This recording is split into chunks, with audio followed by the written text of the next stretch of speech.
মুক্তারে, আমরা একজন আরেকজনকে না দেখলে তো থাকতেই পাই না, কিন্তু বিয়ে হয়ে গেলে আমরা কেঙ্কা করে থাকবো? বিয়ে যদি আমাদের মধ্যে দূরত্ব সৃষ্টি করে তাহলে আমরা সেই বিয়েই করবো না। তার সে এক কাম করমো, তোকে আমি সতীন বানে থুমো। আমি হমু তোর বড় সতীন, তুই হবো আমার ছোট সতীন। তুই সারাদিন খালি কাম করবো আর আমি পায়ের উপর পা তুলে বসে থেকে খামো। জীবনেও লয়, সতীন হওয়া তো দূরেই থাকলো, তোকে আমি কোনোদিন বিয়ে করবেই দেবো না।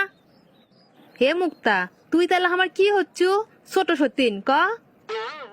যা সেরি, ভুলে যদি এ কথা মুখ দিয়ে ব্যয় করিস না, তোকে আমি খুবই শেষ করবো।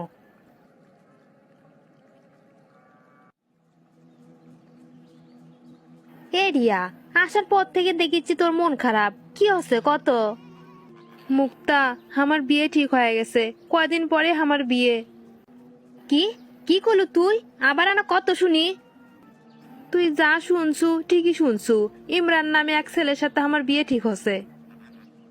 যা কসু কসু, ওই কথা জানা আর কোষ নে। তোর বিয়ে আমি জীবনেও মেনে নিবে পাম না।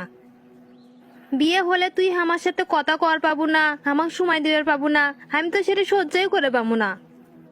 আমার কি খারাপ লাগবি না ক? তোক ছাড়া থাকতে আমার সেই কষ্ট হবি, কিন্তু আমি কি করবো? আমি হলে অত কিছু বুঝি না, আমি তোক ছাড়া থাকবে পামো না মানে পামোই না।